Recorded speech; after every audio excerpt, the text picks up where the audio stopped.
And hey guys, what is up? It's Carl here, and we are playing some Diablo 3 for the first time in a long time. So this is something that's actually been taking up a fair bit of my time the last couple of days, in between the games of Tekken and Street Fighter. And I just jumped back into Diablo because I haven't actually had a decent job of playing the Necromancer since it came out. So I figured I'd dive straight into it, and I was having a look at some of the builds online that were popular for Necromancers. And I came across this one, which is the Pestilence Lancer build. Called Pestilence Lancer because he basically uses the Pestilence set, or the Pestilent Master Shroud, from the sets that the Necromancer has available to them. And it's basically a lot of corpse lance strikes that actually basically like a massive artillery barrage on everything on the screen, kills a hell of a lot of stuff, and just generally causes a lot of damage really quickly and allows you to push towards the higher levels of Greater Rifts. Now, for those people who don't know what Greater Rift is, we go over to this little obelisk over here. So you have an option here of Nephilim Rifts or Greater Rifts. Greater Rifts require Greater Rift keystones you get from completing Nephilim Rifts, and also I believe from doing some of the bounties, which are the missions on the various parts of the map. So what I am actually going to do is I should show you in the normal rift when we go to get a keystone exactly how this actually turns out. So select the Nephilim Rift, and we go on in. We won't go in just yet, but here's the skills that we have. This is our main attack, which is Corpse Lance. Basically, whenever you kill anything with a Necromancer, it leaves a corpse behind, unlike some of the other characters in Diablo. And it can actually allow you to basically draw essence and health from the corpses, which is basically your primary two stats there. And it can also allow you to fire lances. That's going to be the main attack.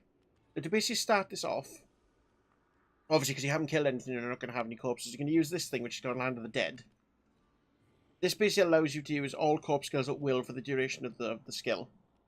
And I believe it's about 30 seconds or so, and you can basically just nuke everything. So we can use that to basically start it off and get the ball rolling, and then use the momentum this generates whenever you come across a big pack to basically plow your way through the rift. So, actually, I'll use an example of how it works now. First off, I also have to thank Icy Veins and also Rhykker for talking about this build and how it works. I will put a link to Rhyker's video on this in the description, and I should probably also put it up in an annotation just so you're aware of it. And also I'll link to the Icy Veins guide, because they actually give a bit more information on the mechanics of how this works. I mean, I'm not exactly a genius when it comes to the mechanics, I just know this works, and this works really well. So, but there is a thing you've got to watch out with this, is basically you have specific damage windows where you're going to be able to do a hell of a lot of damage in a short space of time. Then there's going to be another bit of time then where you're basically running around trying to make sure that wait for the Land of the Dead to cool down, so you can basically start the ball rolling again. Now, how long that takes depends on density of the packs in the instance, and also how many of them you will come across, and how quick you are in proceeding through. But we're going to see how this one works out. So we're just going to walk up a second until we get the first one of enemies. There we are. We can use Simulacrum and then use Land of the Dead, and then as you can see, now this is Torment 10, so some of these enemies are sat on like billions upon billions of hit points. And look, there's 14.5 billion on the damage number there, so you can see there's a hell of a lot of damage being done. There's a treasure goblin. So what we'll do here, we'll actually use our blood rush to hop around and basically get what this particular blood rush rune does, which is molting, which actually leaves a corpse behind when you teleport. So it actually gives you a bit of ammunition to start off with. So you have a lot of enemies here. So like I said, we just proceed through. Not really making a lot of headway at the moment, but it's just like a basic rush through because we're just getting like a couple of corpses from the enemies. We're just basically just doing enough to get the initiating done, and I can see they start dying now, and we can start going onwards.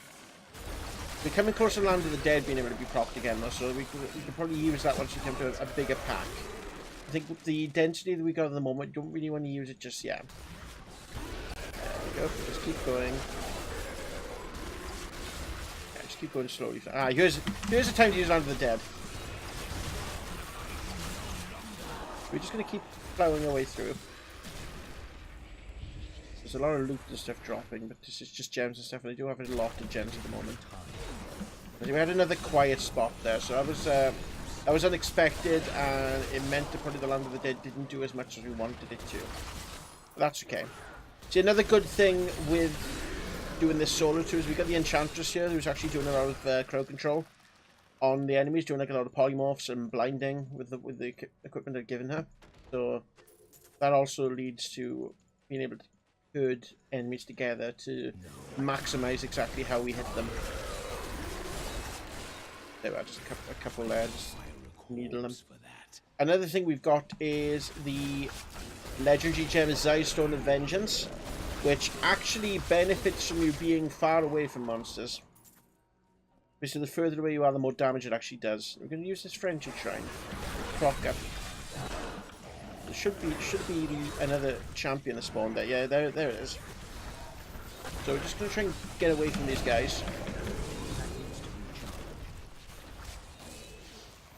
Now, Land of the Dead's up, so we're just going to start nuking everything right now. There we are, just nuke everything there. So we killed those guys. There we are. Just keep working our way over here. As you can see, the corpses that we're sort of grabbing from further away are doing massive amounts of damage. Like you saw that when they hit for 43.3 billion. There we go, still another group of elites. Moltons as well, so we're just going to hop away from the explosion. Otherwise we might have died. Well, possibly not, because we've got a lot of legendaries and also paragon levels that can actually help out with that. Make us a bit more durable than we would otherwise normally be. So just go to the next floor. Now this seems a more dense floor, though these tend to be more dense. So I'll just heal up and wait a couple of seconds for Land of the Dead to actually get to a position I can use it. Some more champions and stuff over there. This is going to be hand. This is going to be good. This is going to be good once it goes. And we can do it, so let's go. There we go, just dropping these champions left, right and centre, and hop over here. Another champion over there, so we're just going to launch a couple more. More nuking. We're just throwing these corpse lancers everywhere. It's like, as it says, it's basically our primary way of dealing damage. But we just go through, you nuke an area for a short amount of time. Then once it's done, you just move on. Keep out of the way of things until Land of the Dead can come up again, and then you basically just get to nuking again. So you get a power pylon now that's actually improved our damage output as well, so this is actually going to help a bit more. So we're able to basically one-shot some of these guys now. And this is Torment 10, so I mean, these guys are sat on a ton of health.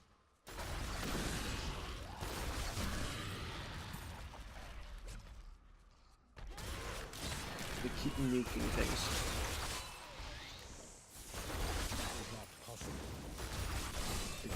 Damage numbers aren't really coming up a lot now, but see, 12.2 billion now, we were right next to him. See, some of these guys are sat on 993 million health. I mean, 12.2 billion is just overwhelming them. Keep nuking these guys. Land of the Dead is up, but I'm not going to proc it just yet, because we said Torment 10, we really don't need to at the moment. At least not just yet. There we go, just launch that one there. Keep then launching, keep then launching. We should have the Rift Guardian appear soon. So there we have, this is one of the newer Rift Guardians, Vesalius. Now what I'm going to do is, I'm just going to proc Land of the Dead and then nuke. And as you can see, like, I literally just stood there and it was like one salvo of it and he was gone. So yeah, we cleared the rift. We picked up some of the greater rift keystones that we got here. Has some more, another blue over there. The good thing about the normal rifts rather than the greater rifts is that they don't necessarily end when you kill the Rift Guardian, you can basically keep going. So I'm just going to do that a second. Give it more time. While I'm waiting for things to die. I might be able to get a bit more loot from these guys. So yeah, I'm just going to leave it then. So I'm going to teleport back to town. We're going to get our quest completion from Auric. We level up again, and 182 million experience for that. I mean, we're getting a lot of experience points now. I mean, I'm a Paragon 547. I have to get literally 2.8 billion experience now to level up. It's insane. I think it's probably the highest Paragon I've been to in a season.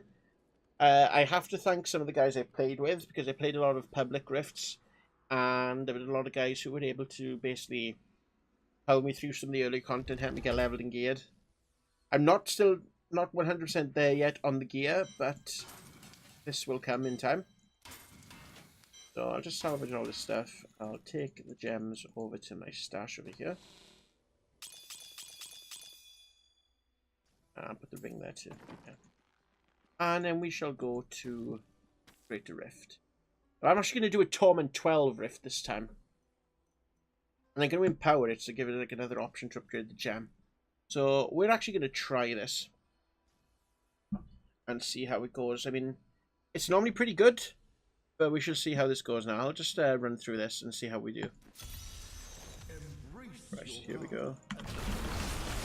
Here we are. Yeah, this is one of the rifts that you like, because it basically, everything is densely packed together and you just teleport your way through, nuking everything before you, and everything you have the possibility to do so. There's a yellow over there, so we're just going to nuke him as well. There we go, he's down. Keep going. We got Paragon 548, so we're just going to keep going now as much as we can. Keep throwing curses on things too, because actually the cursed enemies with the rune that we've got in Decrepify actually helps out with the cooldown for Land of the Dead. So we just keep going in a moment and just jump into the pack and then just keep smacking. The normal thing, some things I wouldn't do that with, but I mean these guys seem fairly okay to do it with. I mean I'll just teleport back out there a second. Yeah, we are just keep nuking. I keep collecting them.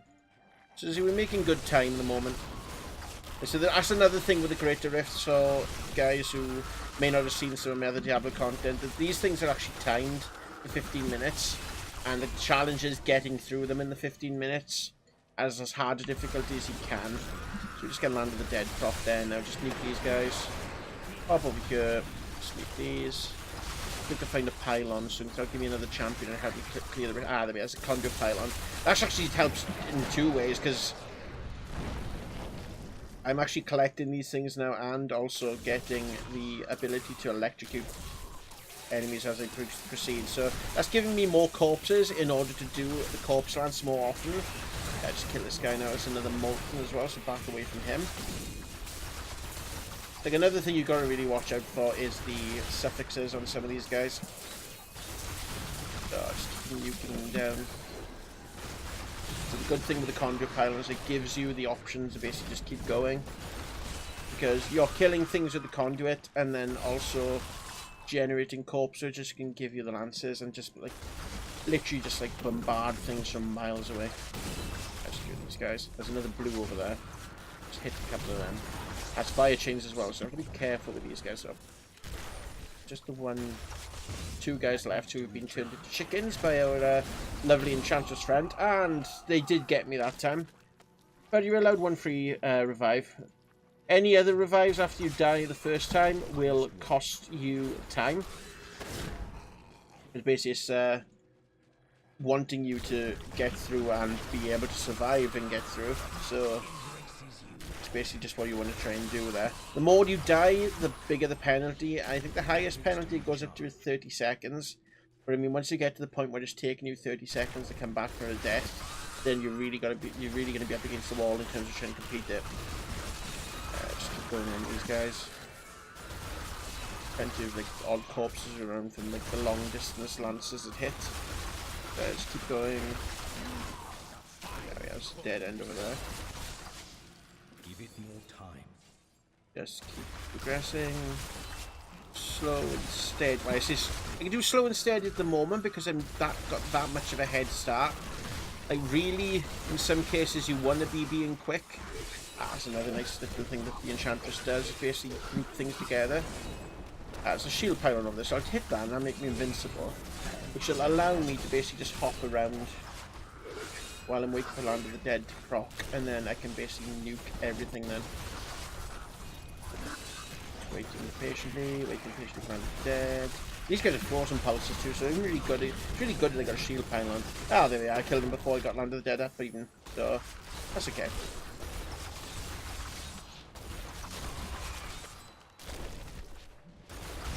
Now, I won't profess to be like the best expert in how to rotate this build. I mean, like, there is like an optimal way of getting your skills going. I would refer to the Icy Veins guide for that, because it really gives you like an in-depth guide on how to play the build. And once you sort of get good at it and get the actual pattern down of skills and how to actually keep the train going, so to speak, in terms of the damage, you can actually push some pretty high level rifts in this. The highest level rift I've heard of somebody clearing in this particular build is around about Greater Rift 122. Now, to give it some bit of context, rank 60 on the Greater Rifts is equivalent to the hardest difficulty level that's currently in the game. At least the normal difficulty level, which is Torment 13. So, these build, at least this particular build, is capable of pushing with the right gear and being a master in skill rotation, is actually capable of pushing at least twice that. It's Cold Snap here, so the Land of the Dead hasn't procced yet, but I can still sort of jump over here and jump back. Oops, watch out for the Frozen Pulse and the Frozens. Land of the Dead is up now, so I can just use that and then nuke. We got a few legendaries there too, so just gonna collect them up. Sorcerer's Token. Oh no, it's a furnace. We actually got a furnace there, which is quite handy. So I will upgrade the gem here. 60% chance on that one, 80% on that. So do that. Succeeds. Succeeds. That fails. We can get to rank 50, I think. Nope. Clearly not today. So we'll get that level up for the Paragon. So now Paragon 548. You upgrade the stone, so now we can teleport. We are back in New Tristram. We will talk to Auric. Well fought, Nephilim. And there we are. 2 billion experience. Gets us up to Paragon 549. Actually, nearly 3 billion experience. That's really good. Another point of int there. So, I'll just go over what sort of the general equipment you want to have. There is specific sort of stat rolls you'll want. So even though I've got the equipment here, like there are better versions of this equipment I can get and that you will want to get. So basically just keep going through the rifts and just killing things until you get it. So basically what the main thing you want is the full Pestilence Master Shroud. So that's the boots, the pants, the chest piece, the hat, the shoulders and the gloves. You want those. They give you the set bonuses there, which include the empowered bone spears, corpse lance damage, improvements, corpse lance, automatic generation. So basically whenever you use Devour you can fire corpse lances. And also give you the damage increase there of 1650%. That's the main thing you want. The other thing you want is also the set of the Endless Walk, which is the Compass Rose ring and the Traveler's Pledge neck piece. And basically that, as you can see, when you're standing still, your damage taken is reduced by up to 50%. Or while moving, sorry, damage taken is reduced up to 50%. And while standing still, your damage increase is basically 100%. So you want that. Another thing you want is, as you can see, Molten Wildebeest Gizzard there, the legendary gem. So you want one with a socket, so you can socket the gem in. And as you can see, that actually gives us shields and health regen. It helps a lot in the higher torments because you have to tank a lot of damage sometimes when you wait for Land of the Dead to proc again. What else you want is probably either the Convention of Elements or the Crisbin Sentence ring. Now, I've got the Convention of Elements here because it basically rotates to the damage, and it also has a socket in. I can put this Ice Stone of Vengeance in, which basically increases the damage I deal with the distance between me and the enemy. Which is why I said sometimes being the further away from the enemy can help, because it'll do more damage. Also, when you're using Brittle Touch, which is the rune on Corpse Launch, which is cold, you can get 181% increased damage from the cold whenever the cold procs up on the Convention of Elements thing here. So you see poison damage increase there, cold damage. So like when you use that with Brittle Touch, it's actually going to do a hell of a lot more damage than it would normally. So what else you want is this here. Allows you to deal 100%, 180% damage to increase the cursed enemies. So like I said, it's not so much that you want it for the Grim Scythe bonus, but more the fact that you've got the 180% damage. So that's what you want that for then. Again, another piece you've got here is Daity's Binding. You get 41% damage reduction when the enemy is afflicted by any of your curses. So again, that helps you alive.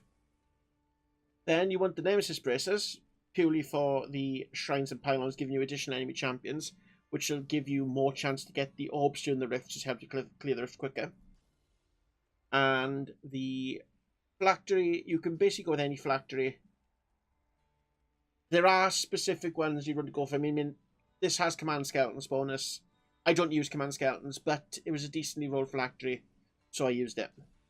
It's like mainly you want the stats, but sometimes there are like bits and pieces of some of the phylacteries you might want.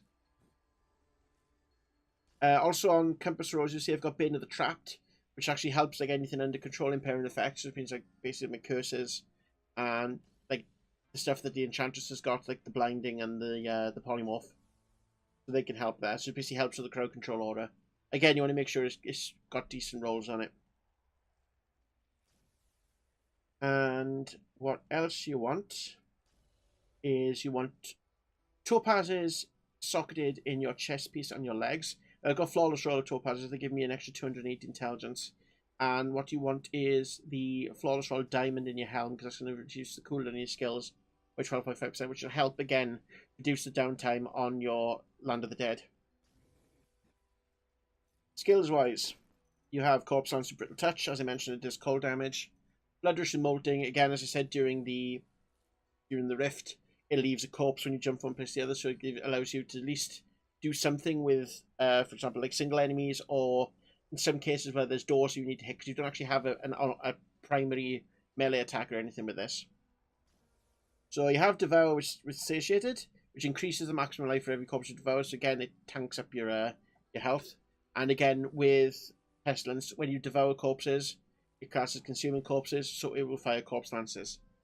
Then you have Decrepify, which actually reduces enemy speed and damage done. And again, it gains cooldown reduction for every enemy you've cursed, so that helps there. So Simulacrum there, Reservoir would actually duplicate secondary skills. So it basically helps you your essence increase while your Simulacrum is active, so that's another good thing.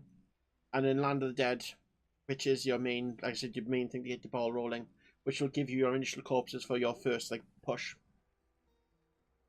So these are the skills you will need. Again, like I said, thank you to Rhykker and to Icy Veins for this. Then the passive skills you want are Standalone, which increases your armor by 100%. Again, reduced by 10% for each active minion, but you don't have any active minions, so Overwhelming Essence increases your essence by 40, which again helps there. Blood is Power, which actually reduces cooldowns after losing 100% of your maximum life. So basically, even though you may lose the equivalent of a full life orb, because you've got the Wildebeest Gizzard and also other things helping your life go up, it helps reduce your cooldowns and help you basically deal with the cooldowns for your Land of the Dead, which again, get Land of the Dead up quicker for you. And then we have Final Service then, which basically allows you to become invincible for 4 seconds and heal yourself a little bit. It basically allows you to stay alive that little bit longer that you need to get monsters down or health orbs up or basically whatever you need to happen. So yeah, there's your skills. And like I said, this should theoretically get you, like I said, I've known of people to get their own greater of 122. This, at the moment, with me at my skill level and my gear as it is, gets me to, I would say, solo, roughly around Rift 64. I do need to work a little bit on my play, but all in all, I would thoroughly recommend this build for anyone who wants to play the Necromancer. It's a fun build. It's difficult in terms of how you play, because it's not like, say, with a Barbarian, where you're basically just charging into everything, killing everything left, right, and centre, or, say, like a Monk, where you're diving into a big group of them, apply the Exploding Palm to everything, and just detonating everything there and then. It does involve a bit of downtime. It does involve a little bit of hopping around and making sure you don't die. But when you do manage to pull everything off, it's incredibly satisfying, and just watching like entire like hordes of thousands upon thousands of demons just get cut down with like a single lance strike is just really satisfying as a player. Again, like I said, thank to Icy Veins and to Rhykker for the build. I will gladly give them credit for that because it's basically great. And yes, that's the Pestilence Lancer Necromancer.